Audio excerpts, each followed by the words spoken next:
നിർവിശേഷ ശൂന്യവാദി പാശ്ചാത്യദേശതാരിണേ ജയ ശ്രീകൃഷ്ണ ചൈതന്യ പ്രഭു നിത്യാനന്ദ ശ്രീ അദ്വൈത ഗദാധര ശ്രീവാസാദി ഗൗരഭക്തവൃന്ദ.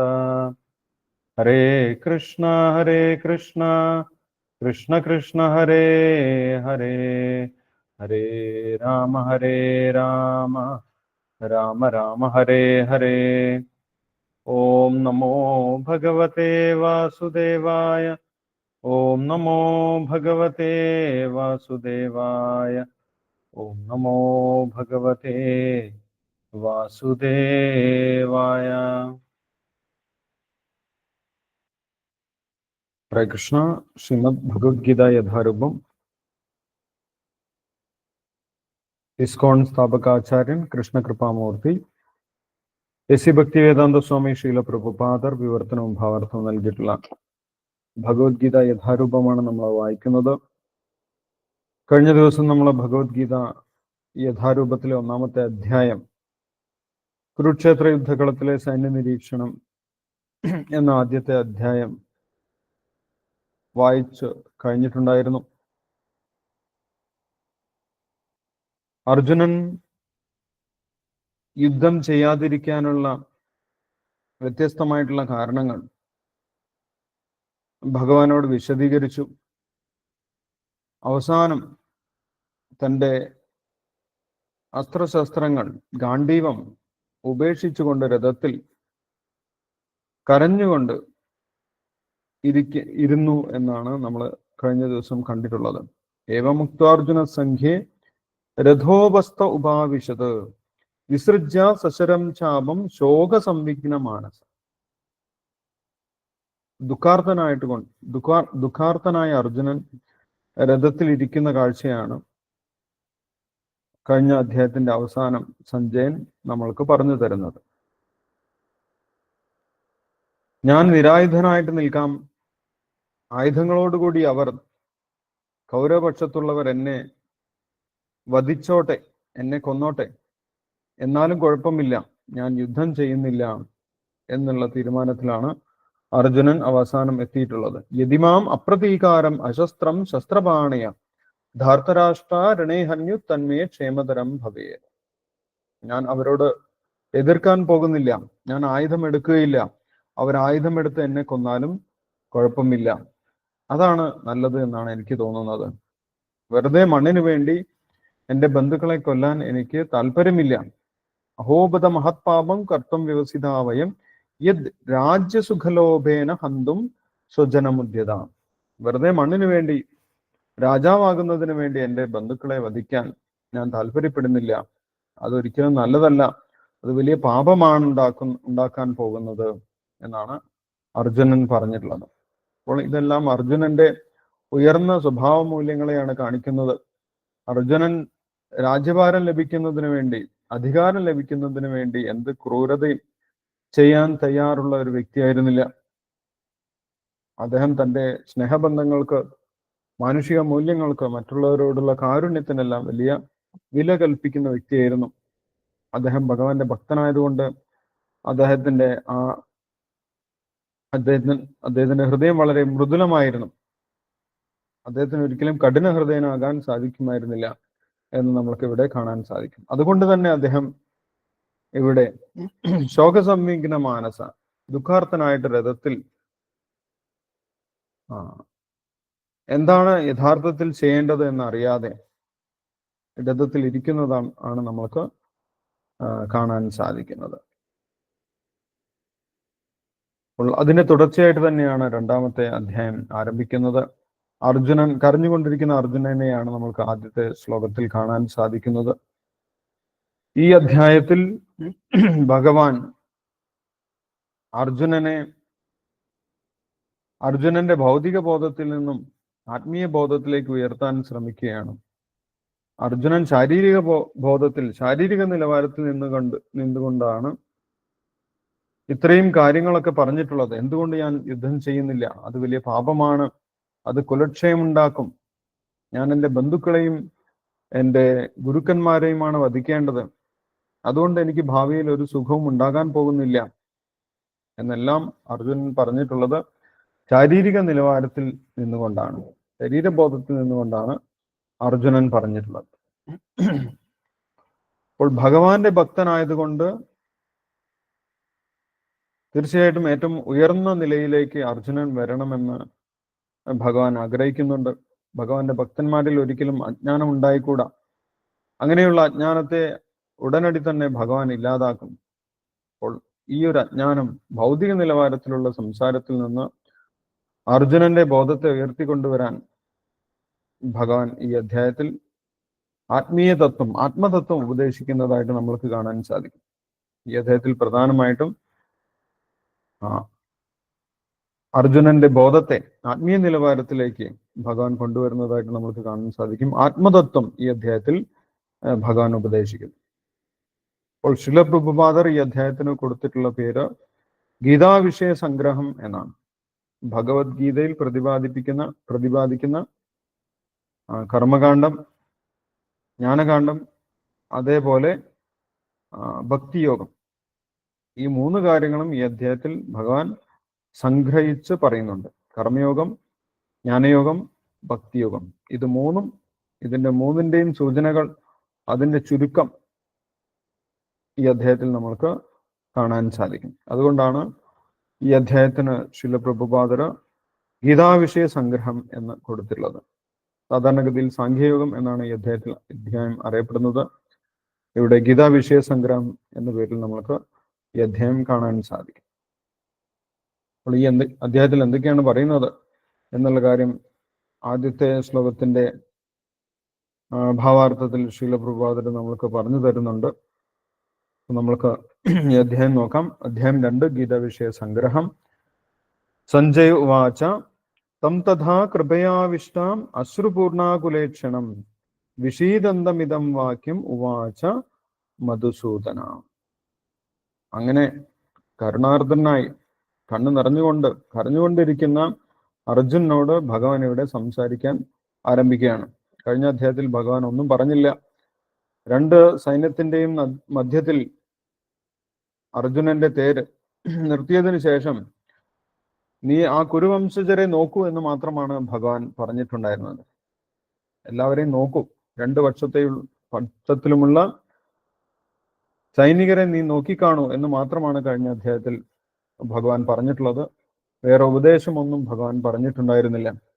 ഈ അധ്യായത്തിൽ ഭഗവാൻ അർജുനനെ ഉപദേശിക്കുന്ന രീതിയിൽ സംസാരിക്കുന്നത് നമുക്ക് കാണാൻ സാധിക്കും. അർജുനും ഭഗവാനും തമ്മിലുള്ള ബന്ധത്തിൽ മാറ്റം വന്നതായിട്ട് നമുക്ക് കാണാൻ സാധിക്കും. ഇതുവരെ അർജുനൻ ഭഗവാനോട് ഒരു സുഹൃത്ത് എന്നുള്ള രീതിയിലായിരുന്നു സംസാരിച്ചത്. പക്ഷെ ആ സുഹൃത്ത് എന്നുള്ള രൂപത്തിൽ നിന്നും ഒരു ഗുരുവും ശിഷ്യനും എന്നുള്ള രീതിയിലേക്ക് ഭഗവാനും അർജുനനും മാറുന്നുണ്ട്.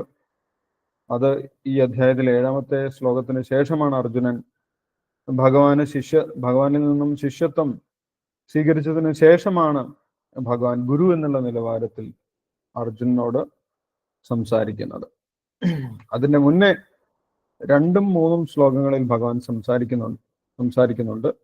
അതും ഒരു സുഹൃത്ത് എന്നുള്ള രീതിയിലാണ് ഭഗവാൻ അർജുനനോട് സംസാരിക്കുന്നത്. അപ്പോൾ ഇവിടെ സഞ്ജയൻ പറയുന്നതാണ് ആദ്യത്തെ ശ്ലോകം.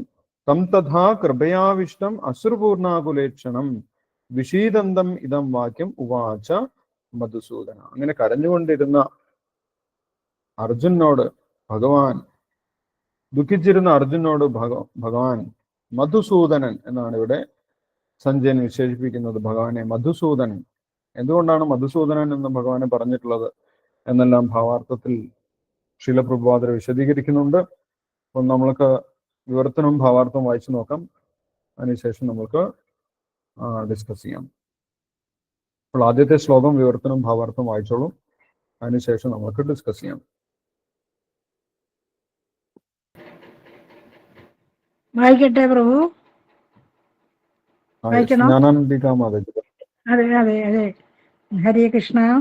സജ്ജയ ഉവാച തം തദാ കൃപയാവിഷ്ടം അശ്രുപൂർണാകുലേക്ഷണം വിഷീദന്തമിദം വാക്യം ഉവാച മധുസൂദന. വാക്കിന്റെ അർത്ഥം വായിക്കണോ പ്രഭു, അതോ മറ്റേ ഇത് രണ്ടും വായിച്ചാൽ മതിയോ പ്രഭു? വിവർത്തനം ഭാവാർത്ഥം വായിച്ചാൽ മതി. അതെ, സജ്ജയൻ പറഞ്ഞു, അങ്ങനെ കരുണാർദ്ദനായി അശ്രുക്കൾ നിറഞ്ഞ കണ്ണുകളോടെ നിൽക്കുന്നവനായ അർജുനനെ കണ്ടിട്ട് മധുസൂദനൻ പറഞ്ഞു. ഭാവാർത്ഥം ശില പ്രഭാത് കീഴ്. ഭൗതികമായ അനുകമ്പയും വിലാപവും കണ്ണുനീരുമെല്ലാം ആത്മാവിനെ കുറിച്ചുള്ള അജ്ഞാനത്തിന്റെ ലക്ഷണങ്ങളാണ്. ശാശ്വത ആത്മാവിനോടുള്ള അനുകമ്പയാണ് ആത്മസാക്ഷാത്കാരം. മധുസൂദന എന്ന നാമം ഇവിടെ അർത്ഥവത്താണ്. പണ്ടു മധു എന്ന രാക്ഷസനെ ഭഗവാൻ കൃഷ്ണൻ കൊന്നിട്ടുണ്ട്. അപ്പോൾ അർജുനന് വേണ്ടത് തൻ്റെ കൃത്യനിർവഹണത്തിന് തടസ്സമായി നിൽക്കുന്ന വ്യാമോഹം എന്ന അസുരനെ നശിപ്പിക്കലാണ്. എവിടെയാണ് കരുണ കാണേണ്ടതെന്ന് ആർക്കും അറിഞ്ഞുകൂടാ. മുങ്ങിച്ചാകാൻ പോകുന്ന ഒരാളുടെ ഉടുപ്പിനോട് കരുണ കാട്ടുന്നത് ബുദ്ധിശൂന്യതയാണ്. അജ്ഞാനമാകുന്ന കടലിൽ വീണ ഒരു മനുഷ്യന്റെ ഭൗതിക ശരീരത്തെ രക്ഷിച്ചു എന്നതുകൊണ്ട് മാത്രം അയാൾ രക്ഷപ്പെടുന്നില്ല. ഇതറിയാതെ ആ വസ്ത്രത്തിനെ കുറിച്ച് വൃഥാ വിലപിക്കുന്ന ഒരാളെ ശൂദ്രനായി മാത്രമേ കരുതാനാവുള്ളൂ. അനാവശ്യമായി ദുഃഖിക്കുകയാണ് അയാൾ. അർജുനൻ ക്ഷത്രിയനാണ്. ക്ഷത്രിയന് അനുയോജ്യമല്ല ഈ സ്വഭാവം. ഇപ്രകാരമുള്ള പെരുമാറ്റം അർജുനനിൽ നിന്ന് പ്രതീക്ഷിച്ചിരുന്നില്ല. അജ്ഞനായ മനുഷ്യന്റെ വിലാപത്തെ ശമിപ്പിക്കുവാൻ കൃഷ്ണന് കഴിവുണ്ട്. അതിനുവേണ്ടിയാണ് അദ്ദേഹം ഭഗവത്ഗീത ഉപദേശിച്ചത്. ഈ അധ്യായത്തിൽ പരമാധികാരിയായ ശ്രീകൃഷ്ണ ഭഗവാൻ ഭൗതിക ശരീരത്തെയും ആത്മാവിനെയും കുറിച്ചുള്ള നിഷ്കൃഷ്ടമായ പഠനം നടത്തി നമ്മെ ആത്മസാക്ഷാത്കാരത്തിൽ എത്തിക്കുന്നു. കർമ്മഫലേച്ഛയില്ലാതെ തൻ്റെ മൂലസ്വരൂപ സങ്കല്പത്തിൽ വർത്തിക്കുമ്പോൾ മാത്രമേ ഈ ആത്മസാക്ഷാത്കാരം സാധ്യമാവൂ. ഹരേ കൃഷ്ണ പ്രഭുജി. ഹരേ കൃഷ്ണ. ഹരേ ഹരേ കൃഷ്ണ. കൃഷ്ണ. Thank you Mataji. ഹരേ കൃഷ്ണ.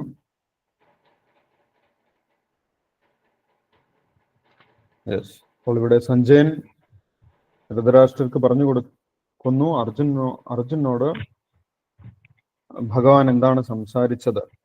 തം തഥാ കൃപയാവിഷ്ടം അശ്രുപൂർണാകുലേക്ഷണം വിഷീദന്തമിതം വാക്യം ഉവാച മധുസൂദനം. അങ്ങനെ കരഞ്ഞുകൊണ്ടിരുന്ന അർജുനോട് മധുസൂദനൻ, സഞ്ജയൻ ഇവിടെ ഭഗവാനെ മധുസൂദനൻ എന്നാണ് പറഞ്ഞിട്ടുള്ളത്.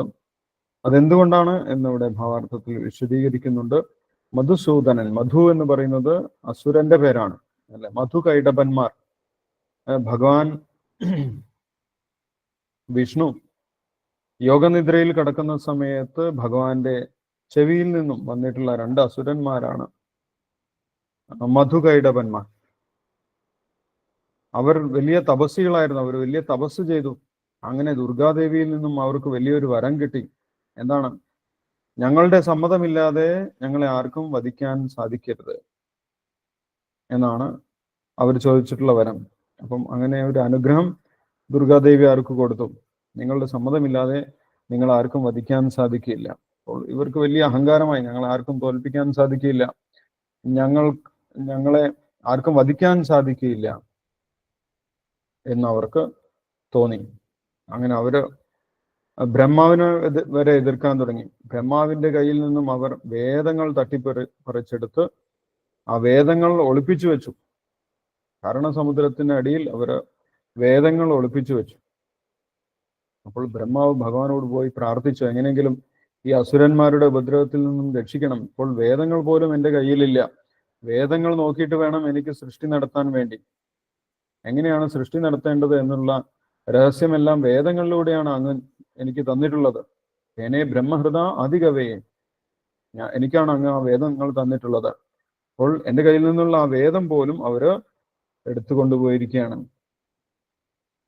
അതുകൊണ്ട് അതിനൊരു പരിഹാരം ഉണ്ടാക്കണം എന്ന് ബ്രഹ്മാവ് ഭഗവാനോട് പ്രാർത്ഥിച്ചു.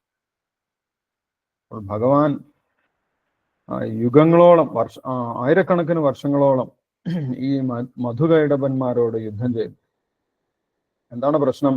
അവരുടെ സമ്മതമുണ്ടെങ്കിൽ മാത്രമേ അവരെ വധിക്കാൻ സാധിക്കുകയുള്ളൂ എന്നുള്ള ഒരു വരം ദുർഗാദേവി കൊടുത്തിട്ടുണ്ട്. യഥാർത്ഥത്തിൽ വേണമെങ്കിൽ ആ വരത്തെയും ഇല്ലാതാക്കിക്കൊണ്ട് ഭഗവാന് അവരെ വധിക്കാം. ഇങ്ങനെയുള്ള വരമൊന്നും ഭഗവാനെ ബാധിക്കുന്നതല്ല. പക്ഷെ ദുർഗാദേവിയോടുള്ള ബഹുമാനം കൊണ്ട് അങ്ങനെ ഭഗവാൻ ചെയ്തില്ല. ഭഗവാൻ എന്ത് ചെയ്തു? ഒരുപാട് കാലം യുദ്ധത്തിന് ശേഷം ഭഗവാൻ താൽക്കാലികമായിട്ട് യുദ്ധം നിർത്തി അവരെ പുകഴ്ത്തി സംസാരിക്കാൻ തുടങ്ങി. അവരുടെ ശക്തിയെ, അവരുടെ യുദ്ധവീര്യത്തെ ഒക്കെ പുകഴ്ത്തി സംസാരിക്കാൻ തുടങ്ങി. അപ്പോൾ ഇത് കേട്ട സമയത്ത് അസുരന്മാർക്ക് വലിയ സന്തോഷമായി.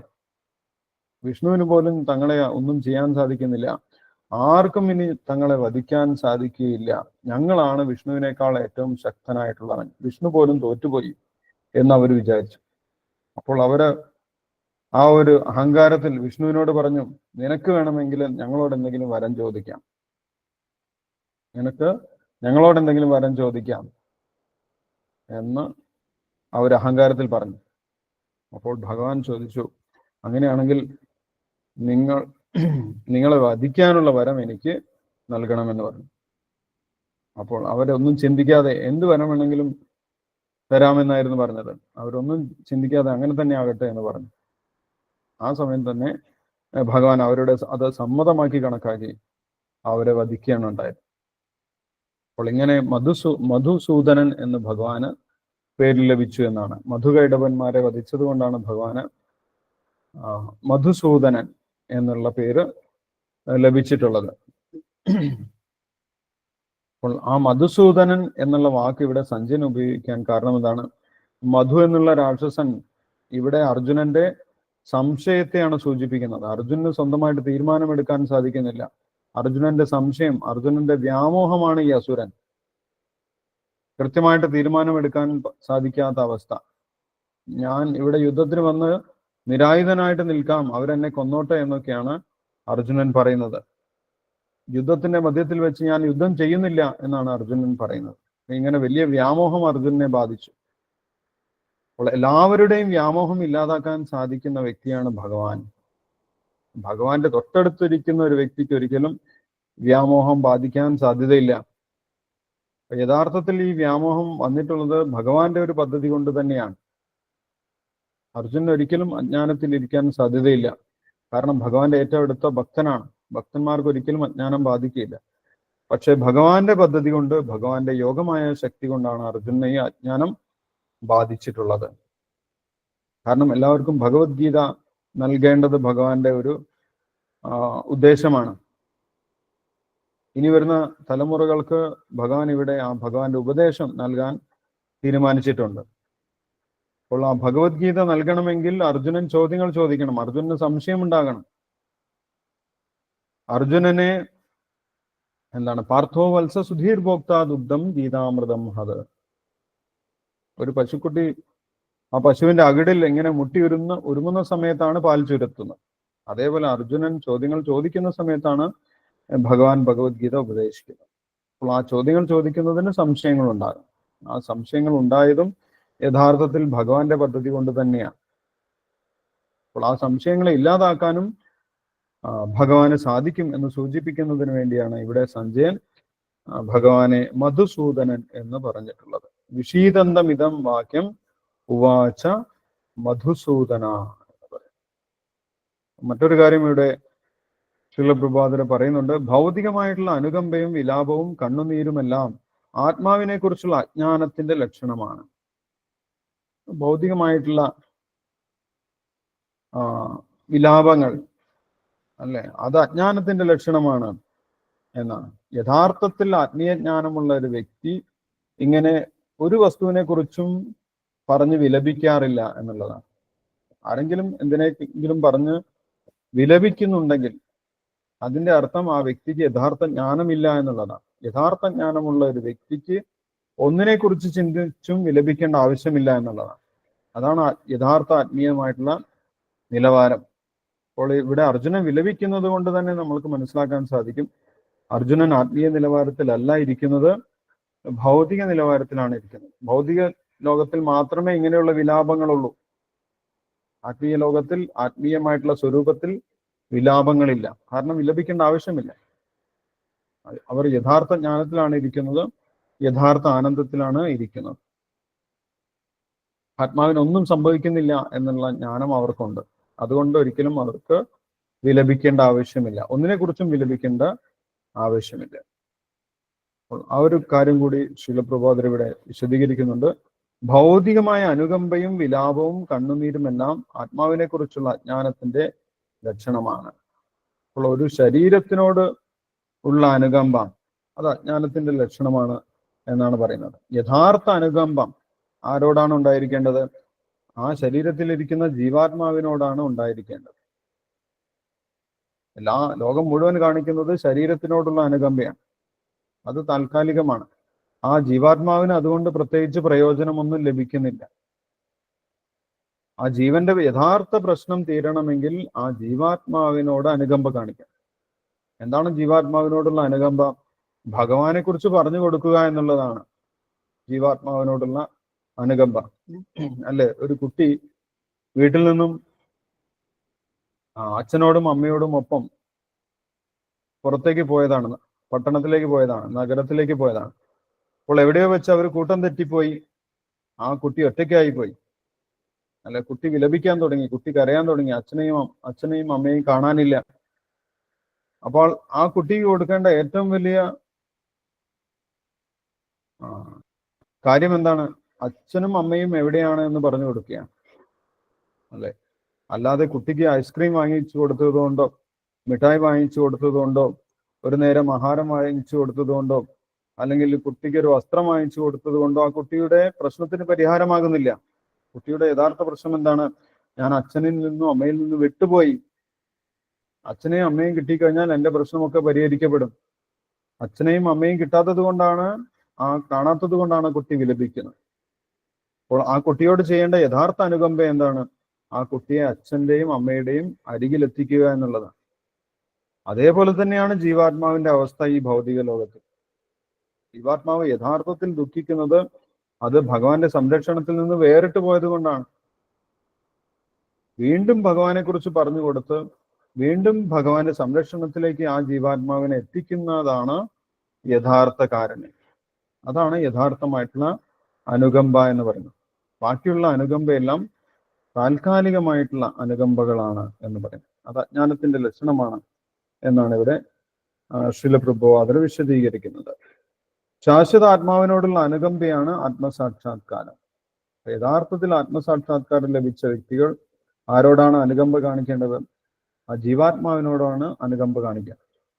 ജീവാത്മാവിനോടുള്ള അനുകമ്പ എന്താണ്? ഭഗവാനെ കുറിച്ചുള്ള അറിവ് കൊടുക്കുക എന്നുള്ളതാണ് ജീവാത്മാവിനോടുള്ള അനുകമ്പ എന്ന് പറയുന്നത്.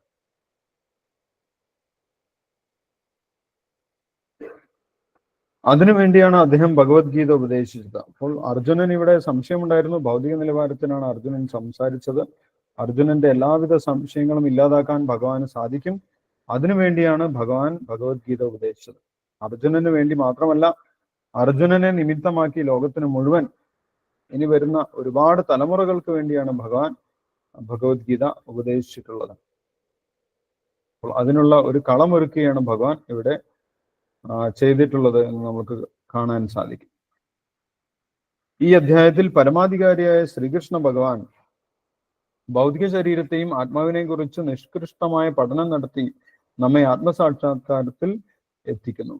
അപ്പോൾ ഇവിടെ അർജുനൻ സംസാരിച്ചതെല്ലാം, കഴിഞ്ഞ അധ്യായത്തിൽ സംസാരിച്ചതെല്ലാം ഭൗതികമായിട്ട് നോക്കുന്ന സമയത്ത് വലിയ വലിയ കാര്യങ്ങളാണ്.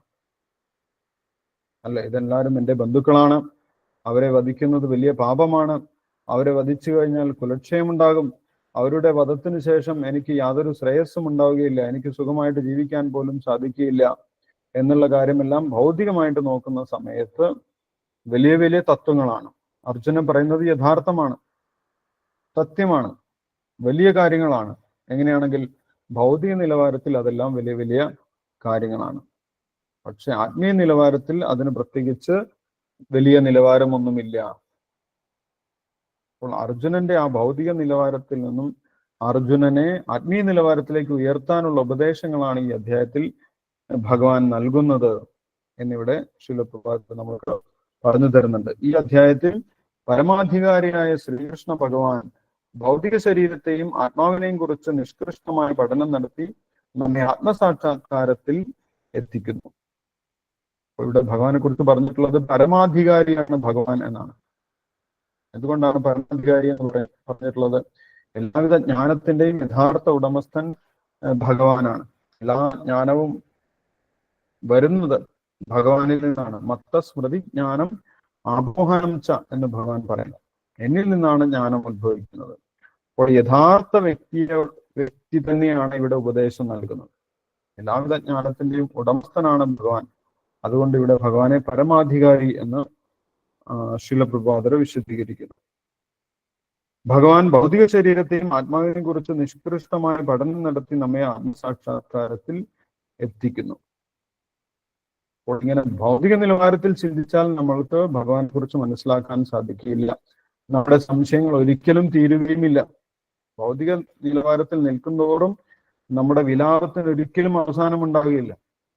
ഭൗതിക ബോധത്തിൽ നിൽക്കുന്തോറും നമ്മൾക്ക് വിലാപത്തിന് മാത്രമേ അവസരമുള്ളൂ, ദുഃഖത്തിന് മാത്രമേ അവസരമുള്ളൂ.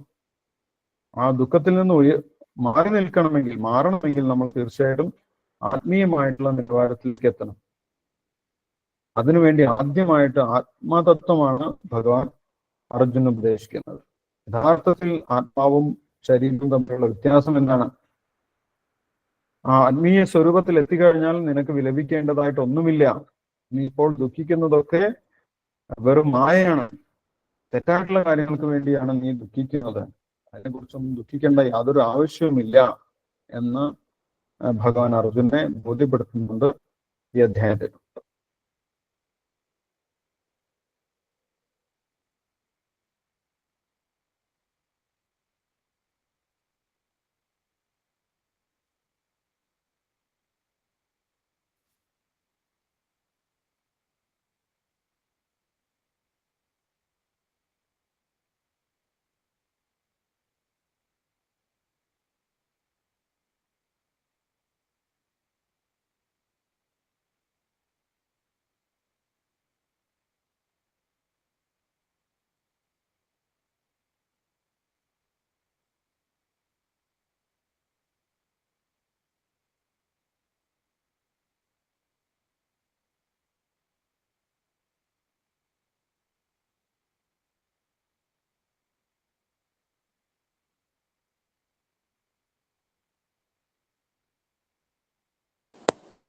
കേൾക്കുന്നില്ലല്ലോ. കേൾക്കുന്നില്ല പ്രഭു, കേൾക്കുന്നില്ല. ഹരേ കൃഷ്ണ പ്രഭു. പ്രഭുജി ലെഫ്റ്റ് ആയിട്ടുണ്ട്. വെയിറ്റ് ചെയ്യൂ കേട്ടോ. ഹരേ കൃഷ്ണ. കേൾക്കുന്നില്ല പ്രഭു. ഇപ്പോൾ കേൾക്കാമോ? ഹരേ കൃഷ്ണ. പ്രഭുവിന്റെ നെറ്റ് പ്രോബ്ലം ആണ്. കേൾക്കുന്നുണ്ടോ? കേൾക്കുന്നുണ്ട്. കേൾക്കുന്നുണ്ട് പ്രഭു. ഓക്കെ. ഈ അധ്യായത്തിൽ ഭഗവാൻ എന്താണ് പറയാൻ പോകുന്നത് എന്ന് ശ്രീല പ്രഭുപാദര് നമ്മൾക്കൊരു സൂചന നൽകുന്നുണ്ട്. ആത്മീയമായിട്ടുള്ള നിലവാരത്തിൽ നിന്നാൽ മാത്രമേ നമ്മുടെ ദുഃഖങ്ങൾ ഇല്ലാതാക്കാൻ സാധിക്കുള്ളൂ. ഭൗതിക നിലവാരത്തിൽ ചിന്തിക്കുന്തോറും നമുക്ക് ദുഃഖങ്ങളിൽ നിന്ന് പുറത്തു കടക്കാൻ ഒരിക്കലും സാധിക്കുകയില്ല എന്ന് പറയും. അപ്പോൾ ഈ അധ്യായത്തിൽ ഭഗവാനെ കുറിച്ചുള്ള ജ്ഞാനം നൽകുന്നതിന്റെ മുന്നേ ഭഗവാൻ നമുക്ക് നമ്മളെക്കുറിച്ചുള്ള ജ്ഞാനമാണ് നൽകുന്നത്. നമ്മൾ യഥാർത്ഥത്തിൽ ഒരു ശരീരം മാത്രമല്ല, കഴിഞ്ഞ ദിവസം ജനിച്ച് വളർന്ന് ഇനി ഒരു ദിവസം മരിച്ചു പോകുന്ന, എല്ലാ കാലത്തേക്കും ഇല്ലാതായി പോകുന്ന ഒരു ശരീരമല്ല. ഇപ്പോൾ കുറച്ച് വർഷങ്ങൾക്ക് മുമ്പേ മാത്രമുണ്ടായി, ഇനി കുറച്ച് വർഷം കഴിയുമ്പോൾ ഇല്ലാതാകുന്ന ഒരു ശരീരമല്ല നമ്മൾ എന്നുള്ള ഒരു കാര്യം ഈ അധ്യായത്തിൽ ഭഗവാൻ നമ്മൾക്ക് പറഞ്ഞ് വ്യക്തമാക്കി തരുന്നുണ്ട്. അപ്പോൾ ഈ ഒരു ജ്ഞാനം ലഭിച്ചാൽ തന്നെ ഒരു ജീവാത്മാവിന്റെ ഉത്കണ്ഠകൾ ഇല്ലാതാകും, വിലാപങ്ങൾ ഇല്ലാതാകും. യഥാർത്ഥ ആത്മീയ നിലവാരത്തിൽ മാത്രമേ ദുഃഖങ്ങൾ ഇല്ലാതാകുന്നുള്ളൂ എന്ന് ഇവിടെ ശ്രീല പ്രഭുപാദർ വിശദീകരിക്കുന്നുണ്ട്. ഭഗവാൻ ഭൗതിക ശരീരത്തെയും ആത്മാവിനെയും കുറിച്ച് നിഷ്കൃഷ്ടമായ പഠനം നടത്തി നമ്മെ ആത്മസാക്ഷാത്കാരത്തിൽ എത്തിക്കുന്നു. കർമ്മഫലേച്ഛയില്ലാതെ തന്റെ മൂലസ്വരൂപ സങ്കല്പത്തിൽ വർത്തിക്കുമ്പോൾ മാത്രമേ ഈ ആത്മസാക്ഷാത്കാരം സാധ്യമാകൂ. നമ്മുടെ മൂലസ്വരൂപം, നമ്മൾ യഥാർത്ഥത്തിൽ ഈ നശിച്ചു പോകുന്ന ശരീരമല്ല, ഒരിക്കലും നശിക്കാത്ത ജീവനാണ് നമ്മൾ എന്നുള്ള ആത്മസാക്ഷാത്കാരമാണ് ഈ അധ്യായത്തിൽ നമ്മളെ ഭഗവാന്റെ ഉപദേശം കൊണ്ടെത്തിക്കുന്നത് എന്ന് പറയും. ആ ആത്മസാക്ഷാത്കാരത്തിൽ നിന്നുകൊണ്ട് മാത്രമേ നമ്മൾക്ക് ഭഗവാനെ കുറിച്ച് മനസ്സിലാക്കാൻ സാധിക്കൂ. അത് അടുത്ത ശ്ലോകത്തിൽ ശ്രീല പ്രഭുപാദർ വിശദീകരിക്കുന്നുണ്ട്. ആത്മസാക്ഷാത്കാരം 3 നിലവാരത്തിലുണ്ട് എന്നാണ് അടുത്ത ശ്ലോകത്തിൽ പറയുന്നത്. അപ്പോൾ നമുക്ക് അടുത്ത ശ്ലോകം കൂടി വായിക്കാം. ശ്രീ ഭഗവാനുവാച കുതസ്ത്വാ കശ്മലമിദം വിഷമേ സമുപസ്ഥിതം അനാരജുഷ്ടം അസ്വർഗ്യം അകീർത്തികരം അർജുന. ഭഗവാൻ പറയുന്നതാണ്. ഭഗവാൻ ആദ്യമായിട്ട് അർജുനോട് സംസാരിക്കാൻ ഭഗവത്ഗീത ഉപദേശിക്കുന്നതിന്റെ മുന്നോടിയായിട്ടുള്ള വാക്കുകൾ ഇവിടെ ഭഗവാൻ പറയുകയാണ്. ശ്രീ ഭഗവാനുവാച കുതസ്ത്വാ കശ്മലമിദം വിഷമേ സമുപസ്ഥിതം അനാരജുഷ്ടം അസ്വർഗ്യം അകീർത്തികരം അർജുന. ഇതൊരു സുഹൃത്ത് എന്നുള്ള നിലവാരത്തിൽ ഭഗവാൻ അർജുനോട് സംസാരിക്കുന്നതാണ്. അപ്പൊ എന്താണ് അർജുനോട് ഭഗവാൻ ആദ്യം തന്നെ പറഞ്ഞത് എന്ന് നമ്മൾക്ക് നോക്കാം. വിവർത്തനം ഭാവാർത്ഥം വായിക്കാം. അതിനുശേഷം നമ്മൾക്ക് ഡിസ്കസ് ചെയ്യാം. യെസ്, ആരാണ് വായിക്കുന്നത്?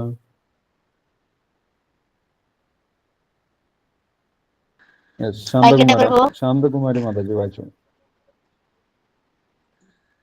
ഹരേ കൃഷ്ണ. ശ്രീ ഭഗവാനുവാച ഉദസ്ഥിത കശ്മലമിദം വിഷമേ സമുപസ്ഥിതം അനാരുജിഷ്ടമസ്വർഗം അകീർത്തികരമർജുന. ഹരേ കൃഷ്ണ.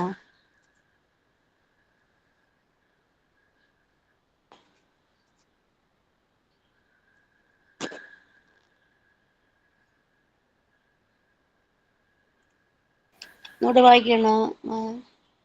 യെസ്, വിവർത്തനം ഭാവാർത്ഥം വായിച്ചോളൂ. ഭാവാർത്ഥം പുസ്തകമില്ല.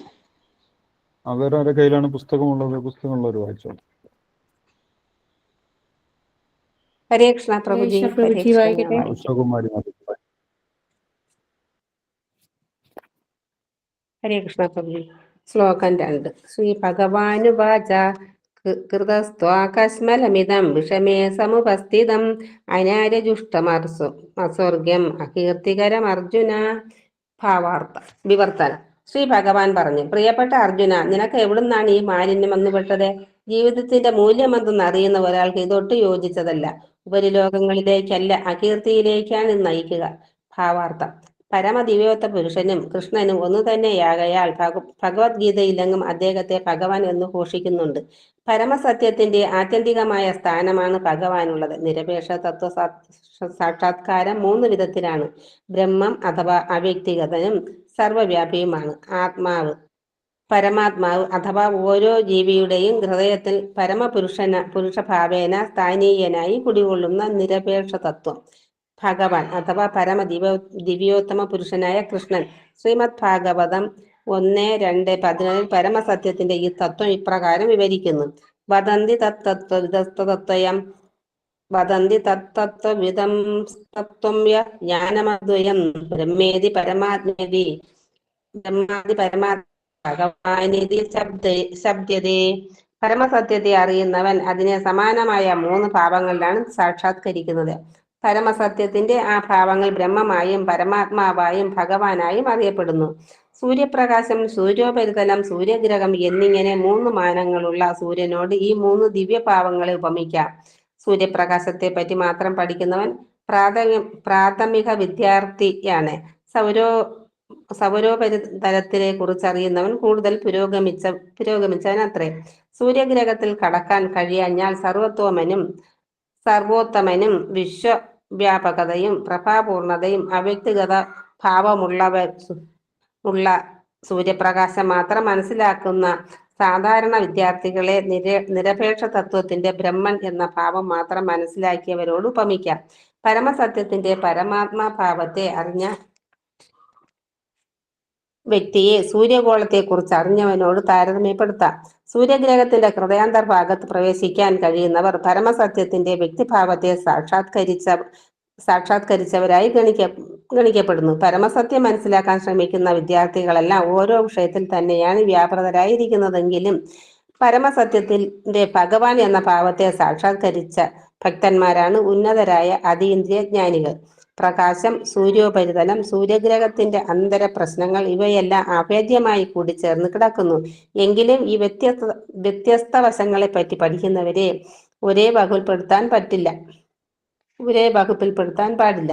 വേദവ്യാസന്റെ പിതാവും പ്രാമാണികനുമായ പരാശര മുനി ഭഗവാൻ എന്ന സംസ്കൃത വാക്കിനെ നിർവചിച്ചത് ഇങ്ങനെയാണ്: സമ്പത്ത്, ശക്തി, യശസ്, സൗന്ദര്യം, ജ്ഞാനം, ത്യാഗം എന്നിവ പരിപൂർണമായി ഉൾക്കൊള്ളുന്ന പരമപുരുഷൻ മഹാധനികരായും അതിശക്തരായും ഏറെ സൗന്ദര്യമുള്ളവരായും അറിവ് കൂടിയവരായും പരിപൂർണ വൈരാഗികളായും ഒട്ടേറെ ആളുകളുണ്ട്. എങ്കിലും ഈ ഗുണങ്ങളെല്ലാം പൂർണ്ണമായി തങ്ങളിൽ ഉണ്ടെന്ന് അവകാശപ്പെടുന്നവരായിട്ട് ആരുമില്ല.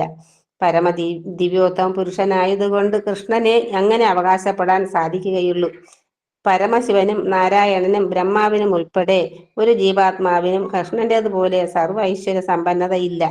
അതുകൊണ്ടാണ് ബ്രഹ്മസംഹിതയിൽ ബ്രഹ്മാവ് തന്നെ കൃഷ്ണനാണ് ദിവ്യോത്തമ പുരുഷൻ എന്ന് ഊന്നി പറയുന്നത്. കൃഷ്ണനേക്കാൾ ഉത്കൃഷ്ടനായി ആരുമില്ല, അദ്ദേഹത്തിന് തുല്യനായി മറ്റാരുമില്ല.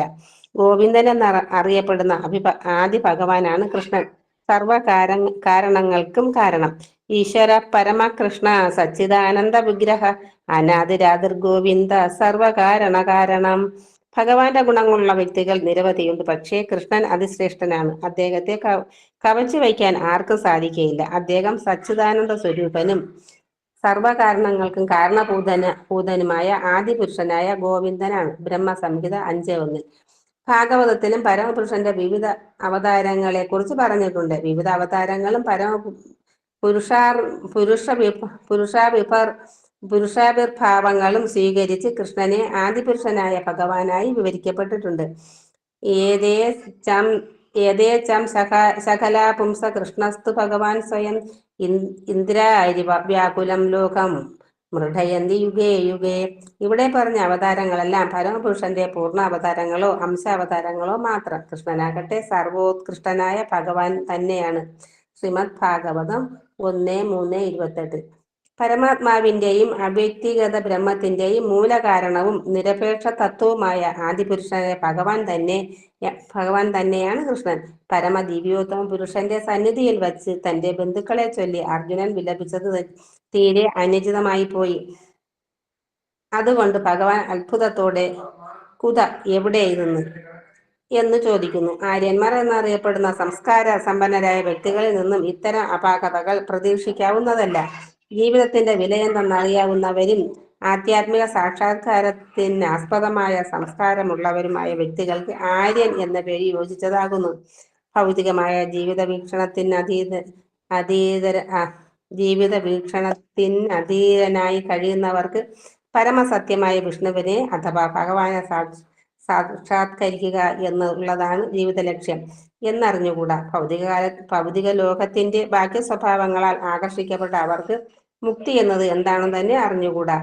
ഭൗതിക ബന്ധനങ്ങളിൽ നിന്ന് മോചിതനാകുവാൻ അറിയാത്തവനെ അനാര്യൻ എന്ന് വിളിക്കുന്നു. ക്ഷത്രിയനായിരുന്നിട്ട് കൂടി അർജുനൻ യുദ്ധം ചെയ്യാതെ തന്റെ നിയതകർമ്മങ്ങളിൽ നിന്നും വ്യതിചലിക്കുകയായിരുന്നു. ഈ ഭീരുത്വം അനാര്യന്മാർക്കേ യോജിക്കൂ. കർത്തവ്യ നിർവഹണത്തിൽ നിന്നുള്ള ഇത്തരം പിന്മാറ്റം ആത്മീയ വികാസനത്തിന് സഹായകമല്ല. ഭൗതിക ലോകത്തിൽ പ്രശസ്തി നേടാനുള്ള അവസരം പോലും അത് നൽകുന്നില്ല. സ്വജനങ്ങളോടുള്ള സഹതാപമെന്ന് പറയപ്പെടുന്ന ഈ ദൗർബല്യം കൃഷ്ണൻ അംഗീകരിച്ചില്ല. ഹരേ കൃഷ്ണ പ്രഭുജി. ഹരേ കൃഷ്ണ. ഹരേ കൃഷ്ണ. Thank you Ushakumari Mataji. ഹരേ കൃഷ്ണ. അപ്പോൾ ഭഗവാൻ ആദ്യം തന്നെ ഒരു സുഹൃത്ത് എന്നുള്ള രൂപത്തിലാണ് അർജുനോട് സംസാരിക്കുന്നത്. കുതസ്ത്വാ കശ്മലമിതം വിഷമേ സമുപസ്ഥിതം അനാരജിഷ്ടം അസ്വർഗ്യം അകീർത്തികരം അർജുന. എനിക്ക് എവിടുന്നാണ് ഈ മാലിന്യം വന്നുപെട്ടിട്ടുള്ളത്? ഇത് ആര്യന്മാർക്ക് യോജിച്ചതല്ല. അനാരജിഷ്ടം അസ്വർഗ്യം അകീർത്തികരം. സമൂഹത്തിൽ പേരിനോ പ്രശസ്തിക്കോ യോജിച്ചതല്ല നിന്റെ ഈ പെരുമാറ്റം. എല്ലാവരും യുദ്ധസന്നദ്ധരായിട്ട് വന്നിട്ടുള്ളവരാണ്.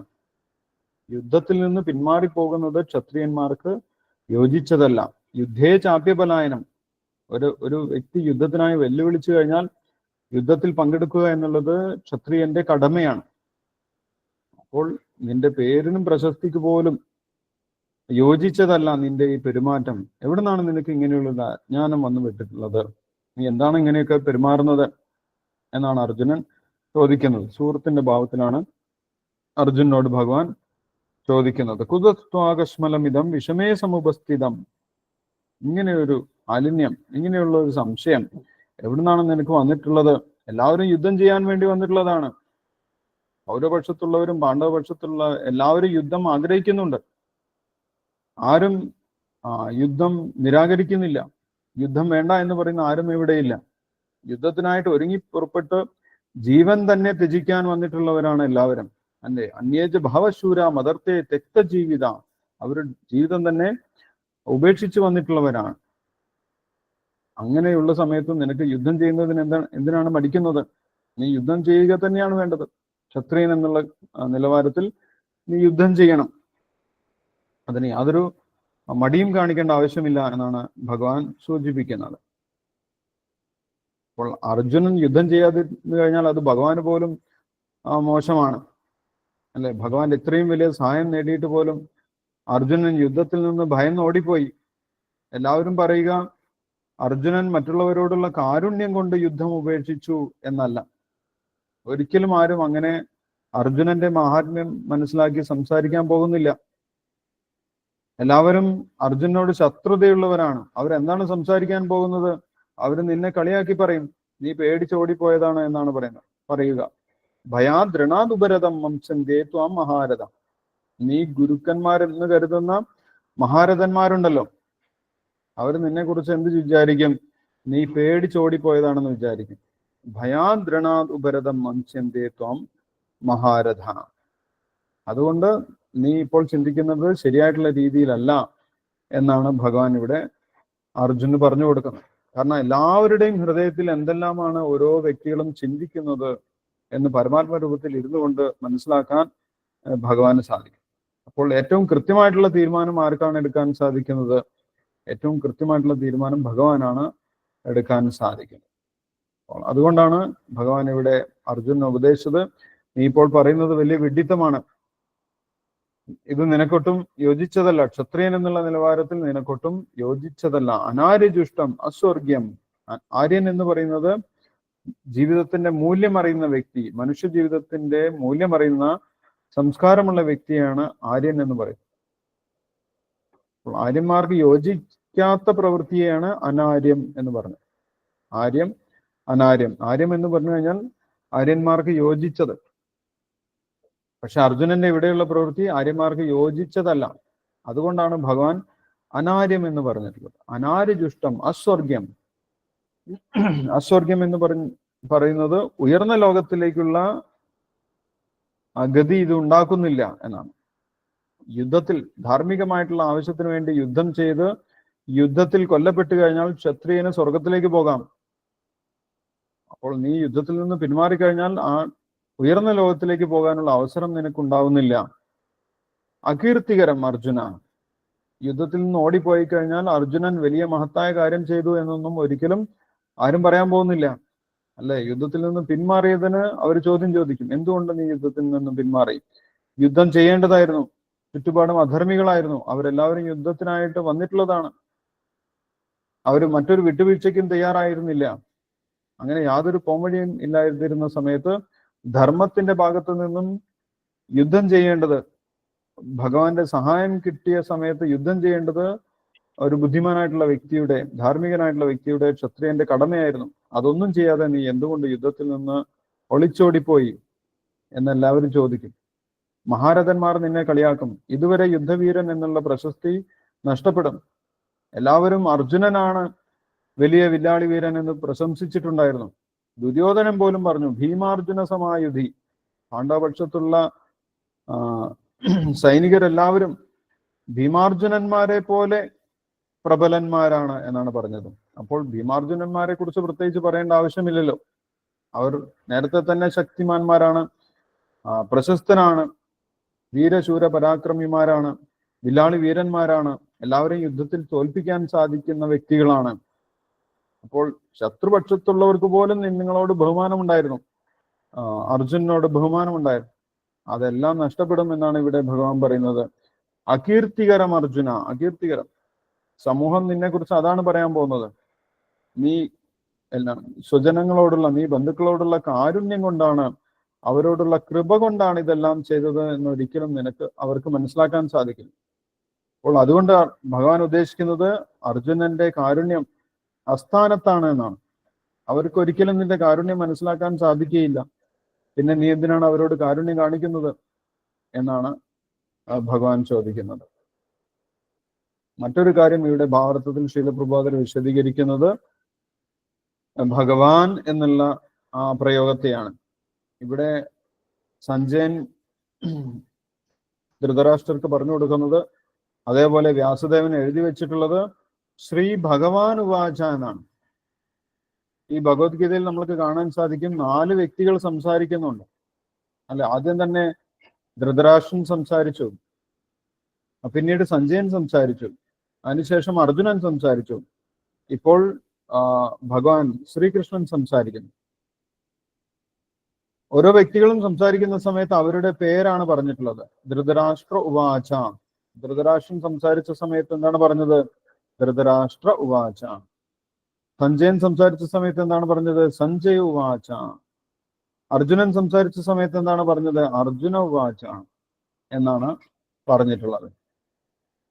പക്ഷെ ഇവിടെ കൃഷ്ണൻ സംസാരിക്കുന്ന സമയത്ത്, ഭഗവാൻ ശ്രീകൃഷ്ണൻ സംസാരിക്കുന്ന സമയത്ത് എന്താണ് വ്യാസദേവൻ എഴുതിയിട്ടുള്ളത് അല്ലെങ്കിൽ സഞ്ജയൻ പറഞ്ഞിട്ടുള്ളത്? കൃഷ്ണ ഉവാച എന്നല്ല, അല്ലെങ്കിൽ പരമാത്മ ഉവാച എന്നൊന്നുമല്ല, ശ്രീകൃഷ്ണ ഉവാച എന്നല്ല, ശ്രീ ഭഗവാൻ ഉവാച എന്നാണ് ഇവിടെ പറഞ്ഞിട്ടുള്ളത്. അപ്പോൾ അതിന്റെ അർത്ഥം ഇവിടെ കൃഷ്ണൻ, ശ്രീകൃഷ്ണൻ എന്നുള്ള വ്യക്തി ഒരു സാധാരണ വ്യക്തിയല്ല എന്ന് വ്യാസദേവൻ എടുത്ത് സൂചിപ്പിക്കുകയാണ്. ഭഗവാൻ ശ്രീകൃഷ്ണൻ എന്ന് പറയുന്നത് പരമപുരുഷനാണ്, പരമദിവ്യോത്തമ പുരുഷനാണ്. അദ്ദേഹം ഭഗവാനാണ്. എല്ലാ ഈശ്വരന്മാരിലും ഉപരിയാണ് അദ്ദേഹം, ഭഗവാനാണ് എന്നിവിടെ എടുത്തു സൂചിപ്പിക്കുന്നുണ്ട്. അതുകൊണ്ടാണ് ശ്രീകൃഷ്ണ ഉവാച എന്നൊന്നും പറയാതിരുന്നത്, ശ്രീ ഭഗവാൻ ഉവാച എന്നാണ്. അപ്പൊ ഭഗവാൻ എന്നുള്ള വാക്കിന്റെ നിർവചനം ഭാവാർത്ഥത്തിൽ ശീലപ്രഭാതർ കൊടുത്തിട്ടുണ്ട്. പരാശര മുനി പറഞ്ഞിട്ടുള്ള കാര്യമാണ് ശീലപ്രഭാതർ നമ്മൾക്ക് പറഞ്ഞു തരുന്നത്. പരാശര മുനി ഭഗവാൻ എന്നുള്ള വാക്കിന് ഒരു പ്രത്യേക നിർവചനം കൊടുത്തിട്ടുണ്ട്. എന്താണ് ഭഗവാൻ? ഭഗകളുള്ളവനാണ് ഭഗവാൻ. ഭഗ എന്ന് പറഞ്ഞു കഴിഞ്ഞാൽ ഐശ്വര്യം, എല്ലാവിധ ഐശ്വര്യങ്ങളും സമ്പൂർണ്ണ രീതിയിൽ ഒത്തിണങ്ങിയിട്ടുള്ള വ്യക്തിയാണ് ഭഗവാൻ. എല്ലാവിധ ഐശ്വര്യങ്ങളും ആർക്കാണോ ഉള്ളത് ആ വ്യക്തിയാണ് ഭഗവാൻ അല്ലെ. ഭഗ എന്ന് പറഞ്ഞു കഴിഞ്ഞാൽ ഐശ്വര്യം, ഭാഗ്യം എന്ന് പറയും നമ്മൾ. ആ വ്യക്തി നല്ല ഭാഗ്യമുള്ള വ്യക്തിയാണ്, ഐശ്വര്യമുള്ള വ്യക്തിയാണ്. അത് ഭഗ എന്നുള്ള വാക്കിൽ നിന്നാണ് ഉണ്ടായിട്ടുള്ളത്. ഭഗയുള്ളവൻ ഭാഗ്യവാൻ എന്നാണ്. അപ്പോൾ ഇവിടെ ഭഗവാൻ എന്ന് വിളിക്കാൻ കാരണം എല്ലാവിധ ഐശ്വര്യങ്ങളും, ഷഡൈശ്വര്യ സമ്പൂർണനാണ് ഭഗവാൻ എന്നാണ് പറയുന്നത്. 6 തരം ഐശ്വര്യങ്ങൾ പൂർണ്ണമായിട്ട് പരിപൂർണമായിട്ട് ഉൾക്കൊള്ളുന്ന വ്യക്തിയാണ് ഭഗവാൻ. അങ്ങനെയുള്ള വ്യക്തിയെ മാത്രമേ ഭഗവാൻ എന്ന് വിളിക്കാൻ സാധിക്കൂ. അതുകൊണ്ട് ഭഗവാൻ ശ്രീകൃഷ്ണനെ ഇവിടെ വ്യാസദേവൻ ഭഗവാൻ എന്നാണ് വിളിക്കുന്നത്. ആ ഷഡൈശ്വര്യങ്ങളെ കുറിച്ചും വിശദീകരിക്കുന്നുണ്ട്. സമ്പത്ത്, ശക്തി, യശസ്, സൗന്ദര്യം, ജ്ഞാനം, ത്യാഗം, ഇത്രയുമാണ് ഷഡൈശ്വര്യങ്ങളായിട്ട് പറഞ്ഞിട്ടുള്ളത്. സമ്പത്ത്, ഭഗവാന്റെ അത്രയും സമ്പത്തുള്ള ഒരു വ്യക്തി ആരാണെന്ന് ചോദിച്ചു കഴിഞ്ഞാൽ അങ്ങനെ ഒരു വ്യക്തിയില്ല അല്ലെ. ഭഗവാൻ ഇവിടെ അവതരിച്ച സമയത്ത് തന്നെ ഭഗവാൻ 16,108 പത്നിമാരെ വിവാഹം ചെയ്തിട്ടുണ്ടായിരുന്നു. ഓരോ പത്നിമാർക്കും ഓരോ കൊട്ടാരങ്ങളുണ്ടായിരുന്നു അല്ലെ. അങ്ങനെ ആർക്കാണ് നിർമ്മിക്കാൻ സാധിക്കുന്നത്? അദ്ദേഹം ഓരോ പത്നിമാരെയും ഓരോ പ്രത്യേകം കൊട്ടാരത്തിലായിരുന്നു താമസിപ്പിച്ചിരുന്നത്. അത് ഭഗവാന്റെ ആ സമ്പത്തിന്റെ ലക്ഷണമാണ്. ഭഗവാൻ എത്ര വേണമെങ്കിലും സമ്പത്തുണ്ട് എന്ന് സൂചിപ്പിക്കുന്നതാണ്. ഭഗവാന്റെ ശക്തി, ഭഗവാൻ ചെറുപ്പം മുതലേ ഭഗവാന്റെ ശക്തി പ്രകടിപ്പിച്ചിട്ടുണ്ടായിരുന്നു. ഭഗവാൻ മലന്ന് കിടക്കുന്ന കുട്ടിയായിരിക്കുന്ന സമയത്ത് ഒന്ന് കൈകാലിട്ടടിച്ച സമയത്ത് ഒരു അസുരൻ മരിച്ചുപോയി, ശകടാസുരൻ മരിച്ചുപോയി. ഭഗവാൻ ഒരു ആയുധവും ഉപയോഗിക്കാതെ പൂതനയെ വധിച്ചു. ഒരുപാട് അസുരന്മാരെ യാതൊരു ആയുധവും ഉപയോഗിക്കാതെ ഭഗവാൻ വധിച്ചിട്ടുണ്ടായിരുന്നു. 7 വയസ്സ് ഉള്ള സമയത്ത് ഭഗവാൻ തന്റെ ചെറുവിരലിൽ ഗോവർദ്ധന പർവ്വതം ഉയർത്തി 7 ദിവസം നിന്നിട്ടുണ്ടായിരുന്നു. അല്ല, ഇതെല്ലാം ഭഗവാന്റെ ശക്തിക്ക് ശക്തി കാണിക്കുന്ന ലീലകളാണ്. പിന്നീട് ഭഗവാന്റെ യശസ്, ഭഗവാന്റെ കീർത്തി. ഭഗവാനെ കുറിച്ച് അറിയാത്ത വ്യക്തികൾ ലോകത്തിലില്ല. കൃഷ്ണൻ എന്ന് പറഞ്ഞു കഴിഞ്ഞാൽ ഇന്നും ഭഗവാൻ അവതരിച്ച് തിരിച്ചു പോയിട്ട് 5000 വർഷമായി. ഇന്നും കൃഷ്ണൻ എന്ന് പറഞ്ഞു കഴിഞ്ഞാൽ ലോകത്തിൽ എല്ലാവർക്കും അറിയാം. ഭഗവാൻ ശ്രീകൃഷ്ണൻ ആരാണ് എന്ന് എല്ലാവർക്കും അറിയാം. 5000 വർഷമായി കോടിക്കണക്കിന് ജനങ്ങൾക്ക് കൃഷ്ണനെ കുറിച്ച് അറിയാം. ഇനിയും തലമുറകളോളം ഭഗവാനെ കുറിച്ച് അറിയാൻ സാധിക്കും. അത്രയ്ക്കുമാണ് ഭഗവാന്റെ യശസ് എന്ന് പറയുന്നത്. 14 ലോകങ്ങളിലുള്ള വ്യക്തികൾക്കും ഭഗവാനെ കുറിച്ച് അറിയാം.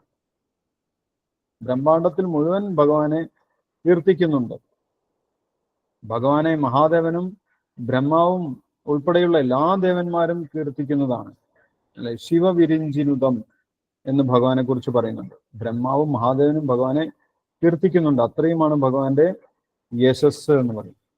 അതേപോലെ സൗന്ദര്യം, ഭഗവാന്റെ സൗന്ദര്യത്തിൽ എല്ലാവരും ആകൃഷ്ടരാണ്. വൃന്ദാവനവാസികൾ എപ്പോഴും ഭഗവാന്റെ രൂപത്തെ കുറിച്ചാണ് ചിന്തിച്ചുകൊണ്ടിരിക്കുന്നത്. ഗോപന്മാരും ഗോപികമാരും അവിടെയുള്ള എല്ലാവരും, പക്ഷിമൃഗാദികൾ പോലും ഭഗവാന്റെ സൗന്ദര്യത്തെ കുറിച്ചാണ് സംസാരിക്കുന്നത്. ഗോപികമാർ ഒരു പ്രാവശ്യം ബ്രഹ്മാവിനോട് പരാതി പറഞ്ഞിട്ടുണ്ടായിരുന്നു, നിങ്ങളുടെ സൃഷ്ടി തീരെ ശരിയല്ല. കാരണം എന്താണ്? ഇങ്ങനെ കണ്ണ് ഇടയ്ക്കിടയ്ക്ക് ഇമ വെട്ടുന്നുണ്ട്, ഇടയ്ക്കിടയ്ക്ക് കണ്ണടഞ്ഞു പോകുന്നു. അപ്പോൾ ആ ക്ഷണനേരം നമ്മൾക്ക് ഭഗവാനെ കാണാൻ സാധിക്കുന്നില്ല, ആ ഭഗവാന്റെ സൗന്ദര്യം ആസ്വദിക്കാൻ സാധിക്കുന്നില്ല. അതുകൊണ്ട് നിങ്ങളുടെ സൃഷ്ടി തീരെ ശരിയല്ല, അപൂർണമാണ് നിങ്ങളുടെ സൃഷ്ടി എന്ന് പറഞ്ഞ് ബ്രഹ്മാവിനോട് പരാതി പറഞ്ഞിട്ടുണ്ടായിരുന്നു. അത് ഭഗവാന്റെ സൗന്ദര്യം ഒരു ക്ഷണനേരത്തേക്ക് ആസ്വദിക്കാൻ സാധിക്കാത്തതിലുള്ള പരിഭവമാണ് അവരവിടെ ബ്രഹ്മാവിനോട് പ്രകടിപ്പിച്ചിട്ടുള്ളത്. അത് ഭഗവാന്റെ സൗന്ദര്യത്തിന് ഉദാഹരണമാണ്. കന്ദർപ്പകോടി കമനീയ വിശേഷ ശോഭം എന്ന് ബ്രഹ്മാവ് ഭഗവാനെ കുറിച്ച് പറയുന്നുണ്ട്. കോടാനുകോടി കാമദേവന്മാർ ഒത്തൊരുമിച്ച് നിന്നാൽ പോലും ഭഗവാന്റെ സൗന്ദര്യത്തിന് അടുത്തെത്തുകയില്ല എന്ന് പറയും. അതേപോലെ ജ്ഞാനം, ഭഗവാന്റെ ജ്ഞാനം, ഭഗവാന്റെ ഉപദേശമാണ് ഇപ്പോഴും 5000 വർഷങ്ങൾക്ക് ശേഷവും മനുഷ്യർ, സമൂഹത്തിലെ ബുദ്ധിമാന്മാരായിട്ടുള്ള മനുഷ്യർ ചർച്ച ചെയ്യുന്നത്, അവർ പഠിക്കുന്നത്. അവർ വലിയ വലിയ ഗവേഷണ വിഷയമാണ്, വലിയ വലിയ യൂണിവേഴ്സിറ്റികളിൽ ഗവേഷണ വിഷയമാണ് ഭഗവാൻ പറഞ്ഞിട്ടുള്ള വാക്കുകൾ. അപ്പോൾ ഭഗവാന്റെ വാക്കുകൾ ജ്ഞാനസമ്പൂർണമാണ്. അത് തലമുറകൾ കഴിഞ്ഞിട്ടും അത് നശിക്കാതെ കൂടുതൽ കൂടുതൽ പേരിലേക്ക് അത് വ്യാപിച്ചുകൊണ്ടിരിക്കും. അത് ഭഗവാന്റെ ആ വാക്കുകളുടെ ആ ജ്ഞാനസമ്പൂർണതയ്ക്ക് ഉദാഹരണമാണ്. ഭഗവാന്റെ ജ്ഞാനത്തിന് ഉദാഹരണമാണ് ഭഗവാന്റെ വാക്കുകൾ. ഭഗവാന്റെ ഭഗവത്ഗീത പ്രത്യക്ഷമായിട്ടുള്ള ഉദാഹരണമാണ്. അതുപോലെ ഭഗവാന്റെ ത്യാഗം, ഭഗവാൻ ആരോടും പ്രത്യേകിച്ച് പക്ഷപാതമൊന്നുമില്ല. ഭഗവാന് ഒന്നിന്റെയും ആവശ്യമില്ല. ഭഗവാൻ രാസലീല വൃന്ദാവനത്തിൽ നടക്കുന്നതിനിടയിൽ നിന്ന് അപ്രത്യക്ഷനായി. ഗോപികമാർ വിചാരിച്ചു ഭഗവാൻ ഞങ്ങളുടെ സൗന്ദര്യത്തിൽ, ഞങ്ങളുടെ സ്നേഹത്തിൽ മയങ്ങിയിരിക്കുകയാണ്. അങ്ങനെ ചിന്തിച്ച് അവർക്ക് അഹങ്കാരം ഉണ്ടായ സമയത്ത് തന്നെ ഭഗവാൻ അവിടെ നിന്നും പോയി. അപ്പോൾ ഭഗവാൻ ഏത് നിമിഷം എവിടെ നിന്നും പോകാനുള്ള, ആരോടും അറ്റാച്ച്മെന്റ് ഇല്ലാതെ നിൽക്കാനുള്ള കഴിവും ഭഗവാനുണ്ട്. ഇതെല്ലാം ഭഗവാന്റെ ഐശ്വര്യങ്ങൾക്ക് ഉദാഹരണമാണ്. ഷഡൈശ്വര്യ സമ്പൂർണനാണ് ഭഗവാൻ ശ്രീകൃഷ്ണൻ എന്ന് പറയും. ഈ ഒരു ഐശ്വര്യ സമ്പൂർണത ദേവന്മാരിൽ പോലും കാണാൻ സാധിക്കുകയില്ല എന്ന് ശ്രീല പ്രഭുപാദർ വിശദീകരിക്കുന്നത്. നാരായണന് പോലും ഭഗവാന്റെ അത്രയും ഐശ്വര്യമില്ല എന്നാണ് പറയുന്നത്. ഭഗവാന്റെ ആ ശരീര സൗന്ദര്യം നാരായണന് പോലും ഇല്ല എന്ന് പറയും. അത്രയും പരിപൂർണ വ്യക്തിയാണ്, പരിപൂർണ പുരുഷനാണ് ഭഗവാൻ ശ്രീകൃഷ്ണൻ. അതുകൊണ്ടാണ് ബ്രഹ്മാവ് ഭഗവാനെ കുറിച്ച് പറയുന്നത്, ഈശ്വര പരമകൃഷ്ണ സച്ചിദാനന്ദ വിഗ്രഹ അനാദിരാതിർ ഗോവിന്ദ സർവകാരണ കാരണം. പരമമായിട്ടുള്ള ഈശ്വരൻ, വ്യത്യസ്ത ഈശ്വരന്മാരുണ്ട്, പക്ഷെ അതിൽ ഏറ്റവും ഉന്നതനായിട്ടുള്ള ഈശ്വരൻ, പരമമായിട്ടുള്ള ഈശ്വരൻ ആരാണ്? ഈശ്വര പരമകൃഷ്ണ, അത് ഭഗവാൻ ശ്രീകൃഷ്ണൻ തന്നെയാണ്. സച്ചിദാനന്ദ വിഗ്രഹ, അദ്ദേഹത്തിന്റെ ശരീരം ആത്മീയമാണ്. അനാദിരാതിർ ഗോവിന്ദ സർവകാരണ കാരണം, അദ്ദേഹത്തിന് ആദിയില്ല, അദ്ദേഹത്തിന് ഒരു തുടക്കമില്ല. എല്ലാറ്റിന്റെയും തുടക്കം അദ്ദേഹമാണ്. ആദി ഗോവിന്ദ, ആ ഭഗവാൻ ഗോവിന്ദനാണ് എല്ലാറ്റിന്റെയും തുടക്കം. സർവകാരണ കാരണം, ഈ ലോകത്തിലുള്ള എല്ലാറ്റിന്റെയും ഉറവിടം ആ പരമപുരുഷനായിട്ടുള്ള ഭഗവാനാണ് എന്ന് ബ്രഹ്മാവ് പോലും പറയുന്നുണ്ട്. അപ്പോൾ അങ്ങനെയുള്ള ഭഗവാനാണ് ഇവിടെ സംസാരിക്കുന്നത്. അതുകൊണ്ടാണ് ഇവിടെ ഭഗവാൻ സംസാരിക്കുന്ന സമയത്ത് ശ്രീ ഭഗവാൻ ഉവാച എന്ന് എഴുതിയിട്ടുള്ളത്. കൃഷ്ണ ഉവാച എന്ന് എഴുതാതെ ശ്രീ ഭഗവാൻ ഉവാച. അപ്പോൾ ഈ ഒരു കാര്യം മനസ്സിലാക്കിയാൽ മാത്രമേ നമ്മൾക്ക് ഭഗവത്ഗീത മനസ്സിലാക്കാൻ സാധിക്കുള്ളൂ. അതുകൊണ്ടാണ് ശ്രീല പ്രഭുപാദർ ഇത്രയും വിശദമായിട്ട് ഈ കാര്യം ഇവിടെ തന്നെ ചർച്ച ചെയ്യുന്നത്. ഈ ഭഗവത്ഗീത പറഞ്ഞിട്ടുള്ളത് ഒരു സാധാരണ വ്യക്തിയല്ല, അദ്ദേഹം പരമപുരുഷനാണ് എന്ന് മനസ്സിലാക്കിയ ഭഗവാനെ അംഗീകരിക്കുന്നവർക്ക് മാത്രമേ ഭഗവത്ഗീതയുടെ രഹസ്യം മനസ്സിലാക്കാൻ സാധിക്കൂ. കാരണം ഭഗവത്ഗീതയിൽ ഇനിയുള്ള അധ്യായങ്ങളിൽ പറയാൻ പോകുന്നത് ഭഗവാനെ കുറിച്ചാണ്. കൃഷ്ണതത്വം ഈ ഒരു ഭഗവത്ഗീതയിൽ വിശദീകരിക്കുന്നു. അപ്പോൾ ഭഗവാന്റെ തത്വം മനസ്സിലാക്കണമെങ്കിൽ ആദ്യം നമ്മൾ ഭഗവാനെ അംഗീകരിക്കണം. ഒരു സാധാരണ വ്യക്തിയാണ് ഭഗവത്ഗീത പറഞ്ഞിട്ടുള്ളത് എന്ന് നമ്മൾ കണക്കാക്കി കഴിഞ്ഞാൽ ഒരിക്കലും നമ്മൾക്ക് ഭഗവത്ഗീതയുടെ രഹസ്യം മനസ്സിലാക്കാൻ സാധിക്കുകയില്ല. അപ്പോൾ ആ ഒരു തത്വം, കൃഷ്ണതത്വം ഏറ്റവും ഉന്നതമായിട്ടുള്ളതാണ് എന്നിവിടെ വിശദീകരിക്കുന്നുണ്ട്. ആത്മസാക്ഷാത്കാരത്തിൽ ഏറ്റവും ഉയർന്ന പടിയാണ് ഭഗവാനെ മനസ്സിലാക്കുക എന്നുള്ളത്. ആദ്യം തന്നെ ഒരിക്കലും ഒരു വ്യക്തിക്ക് കൃഷ്ണനെ മനസ്സിലാക്കാൻ സാധിക്കുകയില്ല എന്ന് പറയും. ബ്രഹ്മേതി പരമാത്മേതി ഭഗവാൻ ഇത് ശബ്ദത. ആത്മസാക്ഷാത്കാരം എന്ന് കരുതുന്നത് പല നിലവാരത്തിലാണ്. ആദ്യം ബ്രഹ്മമാണെന്ന് വിചാരിക്കും. എല്ലായിടത്തും നിറഞ്ഞു നിൽക്കുന്ന അവ്യക്തമായിട്ടുള്ള ഒരു ശക്തി, അതാണ് ഈശ്വരൻ എന്നാണ് എല്ലാവരും ആദ്യം വിചാരിക്കുന്നത്. അതാണ് ബ്രഹ്മസാക്ഷാത്കാരം. ഇനി അടുത്തതാണ്, അതിനേക്കാണ് ഉയർന്നതാണ് പരമാത്മ സാക്ഷാത്കാരം. ബ്രഹ്മേതി പരമാത്മേതി. ഈ ഒരു ശ്ലോകം ഭാവാർത്ഥത്തിൽ ശ്രീല പ്രഭുപാദർ കൊടുത്തിട്ടുണ്ട്. ഭാഗവതത്തിൽ നിന്നുള്ള ശ്ലോകമാണ് 1.2.11. ബ്രഹ്മേതി പരമാത്മേതി. എല്ലാവരുടെയും ഹൃദയത്തിലിരിക്കുന്ന, എല്ലാവരെയും നിയന്ത്രിക്കുന്ന, എല്ലാവർക്കും ജ്ഞാനം പകർന്നു നൽകുന്ന ആ ഭഗവാൻ, അത് പരമാത്മാവാണ്. അത് രണ്ടാമത്തെ നിലവാരത്തിലുള്ള സാക്ഷാത്കാരമാണ്. അതിനും ഉപരിയാണ് ഏറ്റവും രഹസ്യമായിട്ടുള്ള ഭഗവത് സാക്ഷാത്കാരം, കൃഷ്ണ സാക്ഷാത്കാരം. ഭഗവാൻ ശ്രീകൃഷ്ണനാണ് പരമപുരുഷൻ, അദ്ദേഹം നമ്മുടെ സുഹൃത്താണ് എന്ന് മനസ്സിലാക്കുന്നതാണ് ഏറ്റവും വലിയ സാക്ഷാത്കാരമായിട്ട് പറഞ്ഞിട്ടുള്ളത്. അതെല്ലാവർക്കും പെട്ടെന്ന് കിട്ടുന്നതല്ല, അത് ആ ഗുരുപരമ്പരയുടെ കാരുണ്യം കൊണ്ട് മാത്രം കിട്ടുന്നതാണ് ഈശ്വര സാക്ഷാത്കാരം എന്ന് പറയുന്നു. അപ്പോൾ ആ ഒരു കാര്യം, കൃഷ്ണൻ ആരാണ് എന്നുള്ള കാര്യം ഭാഗവതത്തിലും വ്യാസദേവൻ എടുത്തു പറഞ്ഞിട്ടുണ്ട്. 1.3.28 ഭാഗവതം. ഏതേചംശകല പുംസ കൃഷ്ണസ്തു ഭഗവാൻ സ്വയം ഇന്ദ്രാരി വ്യാകുലം ലോകം മൃഡയന്തി യുഗേ യുഗേ. ഇതുവരെ പറഞ്ഞിട്ടുള്ള അവതാരങ്ങളെല്ലാം ഭഗവാന്റെ അംശമോ അംശത്തിന്റെ അംശമോ ആണ്. പക്ഷെ കൃഷ്ണനെ ഒരിക്കലും അങ്ങനെ കണക്കാക്കരുത്. കൃഷ്ണസ്തു ഭഗവാൻ സ്വയം.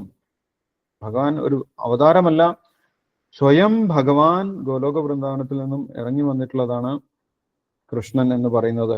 ആ ഭഗവാനെ അങ്ങനെ തന്നെ മനസ്സിലാക്കണം. അതിനു വേണ്ടിയിട്ടാണ് വ്യാസദേവൻ ഈ ഒരു കാര്യം എടുത്തു പറഞ്ഞിട്ടുള്ളത്. അങ്ങനെയുള്ള ഭഗവാന്റെ, പരമപുരുഷനായിട്ടുള്ള ഭഗവാന്റെ തൊട്ടടുത്ത് നിന്നുകൊണ്ട് അർജുനൻ ഇങ്ങനെ അജ്ഞാനത്തിൽ സംസാരിക്കുന്നത് കണ്ടപ്പോൾ ആ ഭഗവാൻ ചോദിക്കുന്നതാണ് ഇവിടെ, എവിടുന്നാണ് നിനക്ക് ഇങ്ങനെയുള്ള അജ്ഞാനം വന്നിട്ടുള്ളത്? എവിടുന്നാണ് നിനക്ക് ഇങ്ങനെ ഒരു സംശയം വന്നു പെട്ടിട്ടുള്ളത്? അത് നിനക്കൊട്ടും യോജിക്കുന്നതല്ല എന്നാണ് ഭഗവാൻ ആദ്യം തന്നെ പറഞ്ഞിട്ടുള്ളത്. അടുത്ത ശ്ലോകവും ഭഗവാൻ തന്നെ പറയുന്നതാണ്. ക്ലൈഭ്യം മാസ്മഗമ പാർത്ഥ നൈതത്വ ഉപപദ്യതേ ക്ഷുദ്രം ഹൃദയ ദൗർബല്യം തെക്തോത്തിഷ്ഠ